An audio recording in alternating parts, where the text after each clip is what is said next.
Hey y'all, it's time for us to talk about 4.1. We've got relations and functions, and we're going to be talking about the definitions of what is a relation and what is a function. We're going to talk about mapping diagram, which is another tool we have to be able to look at relationships and pair up coordinate points or ordered pairs. And then we are also going to talk about listing ordered pairs of relations from different things, like from a table. Can we get an ordered pair from a table? If we were to look at a graph, how do we pull points off of a graph? And all the different ways that we can get ordered pairs. All right, so make sure that you've got your notebook. Please make sure that you're being smart about the way you're using the video, and let's go on ahead and dive in. So relation versus function. Let's just do some math definitions, guys, okay? So a relation is a set of ordered pairs, okay? So it's basically saying it's a group of ordered pairs. So you could say this is a relation. Okay, so we've got these 3 points. We're saying those are a relation. Let's think relationship, related, right? So we are grouping those together. So you could look at a table and you could look through all the different rows of all the different points, and that would also be representative of a relation because a table is a set of coordinate points. You could be looking at a relation by looking at a graph. So all of these points on the graph, these points together are a relation, okay? So we're just putting a math term with it, but it's simply just kind of putting a boundary around and saying we are grouping these points together, okay? We're not necessarily saying that they're correlated or the relationship of linear and all those type of things. That's not what the relation is for. We're simply just saying we're going to group these points together, okay? So function, all right? So a function is a relation, or, didn't quite, got my clicker there. So a relation is a set of ordered pairs, right? So a function is a set of ordered pairs that pairs each input with exactly one output. Okay, that's super, super important. Exactly one output.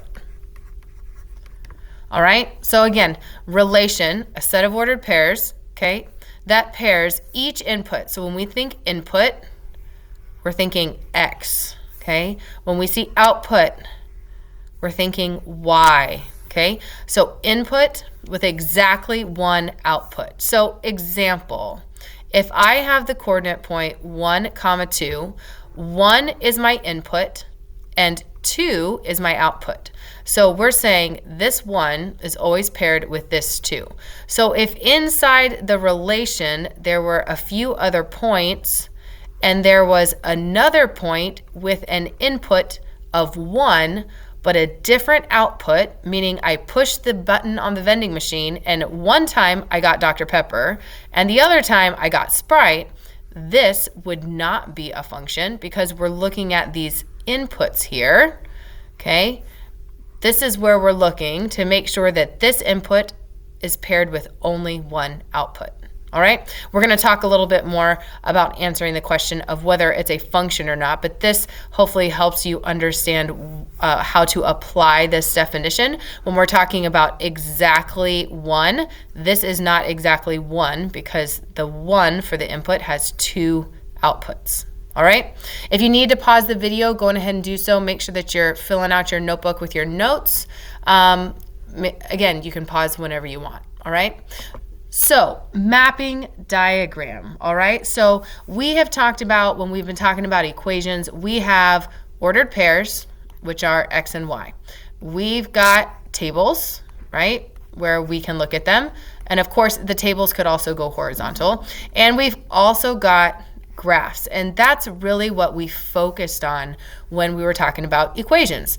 Now we have this tool called a mapping diagram to help us answer the question, guys. The mapping diagram is helping us answer the question, is it a function? okay? So when I say it, should have been more specific, is the relation a function? Okay, so here are kind of the mechanics of a mapping diagram. Let's see, because it's blank right now and you're probably thinking, well, how in the world is it going to help me? So if we were to put some ordered pairs into this mapping diagram, okay, it would go like this. So let's say that this is a set of ordered pairs and someone has asked us if it is a function. And they asked us to draw a mapping diagram. So we always have two ovals, one on the left, one on the right, okay? See this little X right here? So that means that we're going to put the inputs in the left oval and we're gonna put the outputs in the right oval. So if I look at these coordinate points, inputs are this set of points or set of information right here. So I would write 2, 3, 4, okay? Then I would say, now it's time for me to look at the outputs, okay? And these are the Y values or the outputs. I'd say 4, 5, and 6, okay? So I have my inputs written down, I have my outputs, but the key part of a mapping diagram are the arrows, okay? So the arrows are what connect the input to the output. So think about how this comma and these parentheses really tie this 2 and 4 together. On a mapping diagram, it's the arrow that ties it together. So 3 would go to 5 and 4 would go to 6. So a few notes about mapping diagrams. So arrows create coordinate points, okay? So if someone were to ask you to go the reverse direction and go from a mapping diagram to coordinate points, you always start with the input and you follow the arrow, which might be like that, right? I'd say 2 to 5. So 2, 5 would be a point, right? So we follow the arrow, okay, because that's what create coordinate points.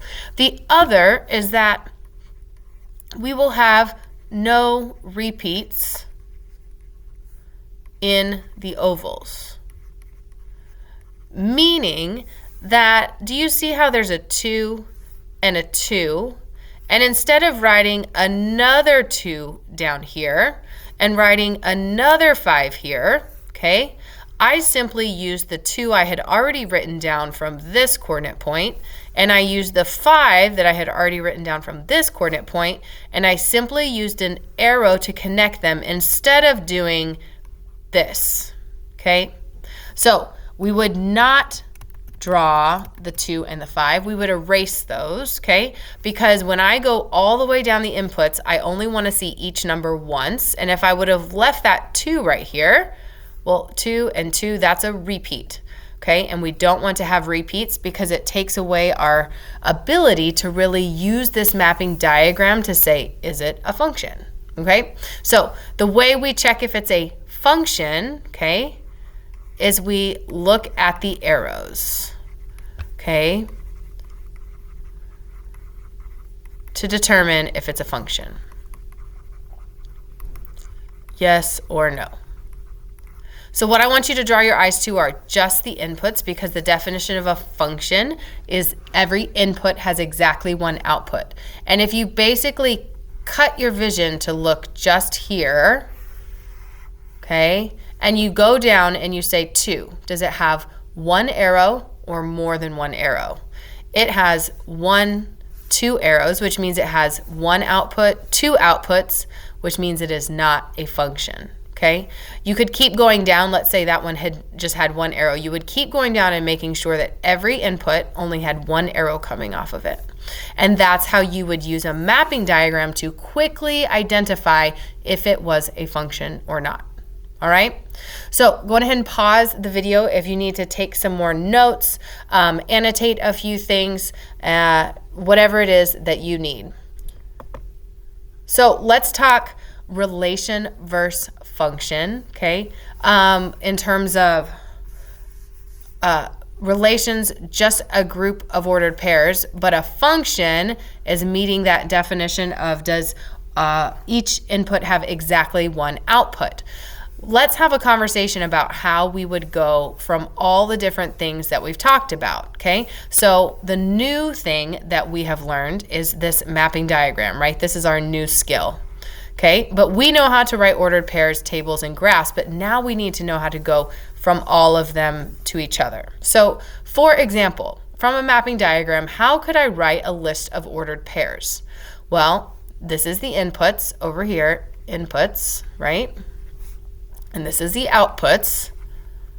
And I know that for ordered pairs, it goes input, output, right? X comma Y. So I'm going to start with the input and I'm going to follow the arrow. So I'm going to say 1 comma -3. Then I go to the next one. 2 connects with -3 as well. Then 3 is to -2. And 4 goes to -2 as well. So I use the arrows because the arrows can create the coordinate points. So now I have filled out, these are the ordered pairs represented in the mapping diagram, okay?